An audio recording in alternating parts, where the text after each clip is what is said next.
Kemarin rame kan soal Bu Irma yang mengatakan bahwa Rasulullah aja nggak sempurna kan gitu. Banyak presiden-presiden kita juga nggak semuanya sempurna. Emang Megawati sempurna? Enggak.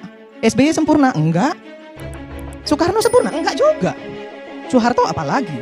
Gak ada yang sempurna. Ya, yang sempurna itu Nabi Rasulullah ya, nggak sempurna. Itu manusia pilihan. Terus dijadiin bahan dong sama Pak Rizik Syihab. Tapi begitu dia katakan Rasulullah tidak sempurna, padahal Rasulullah itu pilihan Allah, saudara, ini sudah menghina Nabi. Dalam Islam beliau disebut insan kamil, manusia sempurna dalam akhlak, spiritualitas, dan kepemimpinan. Tapi bukan berarti dia setara Tuhan. Saya curiga beliau mereka termasuk MUI juga tidak benar-benar sedang dalam rangka menjaga marwah baginda Nabi Muhammad SAW.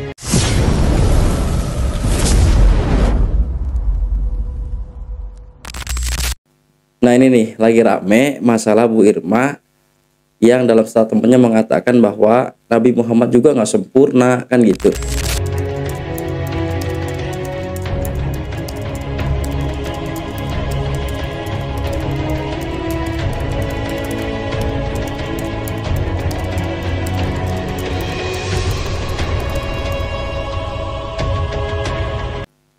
Yang gue perhatiin itu yang ngangkat isu-isu itu ya, yang goreng isu itu adalah orang-orang yang memang kontra terhadap tesis Kiai Ihmad. Cuman ada narasi yang menurut gue nggak ada tendensi apapun yang patut juga kita simak dari narasinya Bang Ade Armando. Coba kita lihat dulu. Nabi Muhammad itu manusia yang gak sempurna. Pernyataan itu dilontarkan anggota DPR fraksi Nasdem Irma Suryani Chaniago. Langsung aja pernyataan Irma itu diprotes kanan kiri. Padahal Nabi Muhammad kan walau adalah seorang rasul yang sangat diteladani umat Islam, pernah melakukan tindakan yang ditegur Allah. Dengan kata lain, Nabi Muhammad memang tidak sempurna. Ucapan Irma sendiri dilontarkan dalam acara Indonesia Lawyers Club. Ketika itu dia sedang membahas kebiasaan publik yang menghina presiden-presiden di Indonesia. Presiden-presiden kita tidak sempurna, Megawati tidak sempurna, SBY tidak sempurna, Soekarno tidak sempurna, apalagi Soeharto ucapnya. Dia kemudian menyebut juga nama Nabi Muhammad. Nggak ada manusia yang sempurna, Rasulullah tidak sempurna, walau dia adalah manusia pilihan, kata Irma. Irma sebenarnya sedang mengimbau agar masyarakat nggak kebiasaan menghina pemimpin yang sudah berjasa untuk negara. Tapi jadi kontroversial, karena Irma bawa nama Rasulullah dalam argumennya. Menurut Wakil Dewan Pertimbangan MUI, Kiai Haji Muhyiddin Junaidi, pernyataan ini bisa menimbulkan pro dan kontra lebih luas. Dia bahkan nyebut pernyataan kayak gini sering muncul akibat pengaruh sekularisme dan liberalisme. Nampaknya dia menganggap Irma kurang paham Islam secara mendalam. Direktur Syiasah Institute Iwan Januar juga menganggap pernyataan Irma bertentangan dengan nas-nas Al-Quran dan hadis. Menurutnya Rasulullah bukan cuma manusia pilihan, tapi juga punya akhlak terbaik, amanah, cerdas, dan selalu benar. So, Iwan bilang membandingkan Rasulullah dengan para pemimpin biasa itu bisa fatal. Gus Umar, tokoh yang dikenal vokal di media sosial, juga ikut mengkritik. Menurutnya kalau mau membela Jokowi atau Prabowo, tidak perlulah sampai membawa-bawa nama Nabi. Ini malah bikin suasana makin panas dan bisa nyinggung umat Islam. Ketua Umum Kopsus, Nofri Azwar, bahkan menyebut ini masuk pelecehan agama. Tokoh masyarakat lain seperti M. Sharman Cik juga tambahin, kalau Rasulullah itu role model yang sempurna, nggak bisa disamain sama manusia biasa. Michael Hart, penulis The 100, pernah menempatkan Nabi Muhammad sebagai tokoh paling berpengaruh dalam sejarah dunia. Ini semakin menegaskan betapa tingginya posisi Rasulullah dalam berbagai aspek kehidupan. Tapi pertanyaannya, apa iya pernyataan Irma ini salah? Kita ngerti ya, bagi umat Islam, Rasulullah bukan manusia biasa. Dalam Islam beliau disebut insan kamil, manusia sempurna dalam akhlak, spiritualitas, dan kepemimpinan. Tapi bukan berarti dia setara Tuhan. Dalam Islam ya cuma Allah yang maha sempurna. Bahkan di Al-Quran saja disebutkan bahwa Rasulullah itu juga pernah ditegur Allah dalam beberapa kejadian. Salah satunya termuat dalam surat Abasa. Dalam surat itu dikatakan bahwa Nabi Muhammad suatu kali mengabaikan kedatangan seorang sahabat yang buta matanya dan meminta nasihat dari Nabi. Nabi mengabaikan permintaan itu karena ia tengah berbincang dengan seorang pembesar kaum musyrik. Bahkan ia menampakkan wajah masam ketika itu. Karena itulah Allah menegurnya melalui surat Abasa tersebut. Jadi ini adalah bukti Nabi tetap punya sisi manusiawi. Karena itu pernyataan Irma ya betul belaka. Tidak perlulah Irma dianggap melecehkan agama atau terpengaruh sekularisme dan liberalisme. Yuk bangun ruang diskusi yang lebih sehat. Tapi kenapa mereka nih yang menggoreng isu itu yang gak sedikit pun berbicara soal kesesatan ajaran-ajaran Habib Len Bahalwi itu gitu loh. Ini kan lucu. Justru kalau gue salut sama Bu Irma. Bu Irma ngomong kayak gitu dalam rangka meredam kegaduhan-kegaduhan yang memang sengaja didesain sama mereka. Kelompok yang ya itu aja. Mereka itu sekarang nggak berani nyerang Pak Prabowo, justru menjilat. Makanya membuat upaya-upaya dalam rangka mengadu domba antara Pak Prabowo dengan Pak Jokowi. Lah Bu Irma itu udah sangat berpengalaman, malang melintang di dunia aktivisme, kemudian jadi DPR, kemudian NGO dan lain-lain. Pengalamannya udah nggak diragukan, dan beliau dalam hal ini menurut gue sangat objektif. Justru kedepannya itu harus ada Bu Irma yang lain untuk mencerdaskan masyarakat. Beliau ini seorang aktivis dari Sumatera Barat.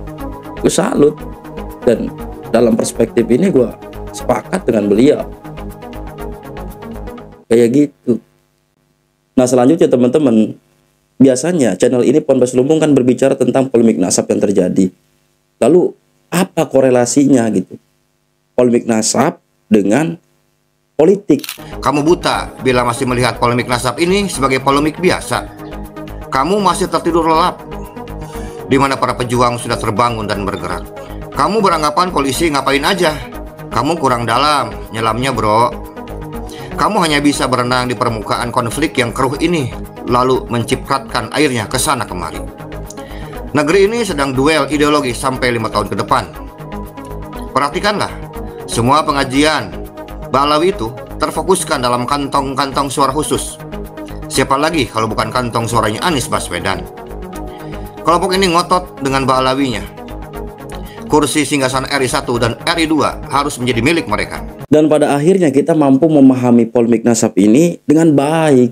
Dan apa yang dinarasikan oleh Bu Irma kemudian dijadikan alat, dijadikan bahan oleh Pak Rizik Syihab. Jadi dia katakan, saudara, Soekarno tidak sempurna, Soeharto tidak sempurna, semua presiden tidak sempurna, Muhammad juga tidak sempurna, walaupun itu pilihan Allah. Nah, saya nggak bicara soal Soeharto tidak sempurna, Soekarno tidak sempurna. Saudara, ya memang tidak sempurna. Tapi begitu dia katakan Rasulullah tidak sempurna, padahal Rasulullah itu pilihan Allah, saudara, ini sudah menghina Nabi. Ini sudah merendahkan Nabi. Nah, makanya kita ingatkan kepada para pejabat kita, anggota dewan kita, kalau nggak ngerti agama, jangan ngomong agama. Kalau mau bicara politik, bicara politik. Saudara, nah jangan nggak ngerti agama, sok tahu soal agama, saudara. Oke, di sini ada 2 poin yang saya catat dari apa yang disampaikan oleh Pak Rizik Syihab. Yang pertama, kalau Bu Irma dianggap menghina Nabi, lantas apakah kemudian orang-orang yang saat ini mengklaim dirinya sebagai zuriat Nabi, tapi tidak memiliki bukti, apakah tidak sama halnya dengan orang yang sedang menghinakan Nabi? Yang kedua, apakah orang-orang yang selama ini ternyata berdusta telah mengklaim dirinya memiliki darah ketersambungan kepada Nabi, kemudian melakukan eksploitasi terhadap atribusi tersebut sehingga dapat merugikan orang dan merusak citra Islam serta menghinakan marwah baginda Nabi? Apakah itu tidak sama? Dan pertanyaan selanjutnya adalah, mana yang lebih menghinakan Nabi? Narasi dari Bu Irma kah? Atau justru Habib Len Bahalwi ini? Itu yang pertama. Yang kedua, jangan bicara agama kalau nggak ngerti agama. Ini bagi saya kalimat pembodohan. Sangat-sangat membodohkan.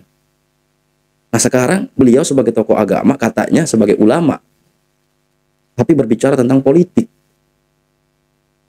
Kenapa orang yang kemudian beragama nggak boleh, orang yang berpolitik nggak boleh bicara agama, sedangkan dia seenak jidat berbicara tentang politik, padahal dia orang yang berperan sebagai tokoh agama. Ini kan nggak adil. Ini nggak adil. Ini nanti alibinya pasti ya, dia juga belajar tentang politik. Lah sama. Bu Irma juga atau yang lain gitu. Politik-politik yang lain juga pasti belajar agama.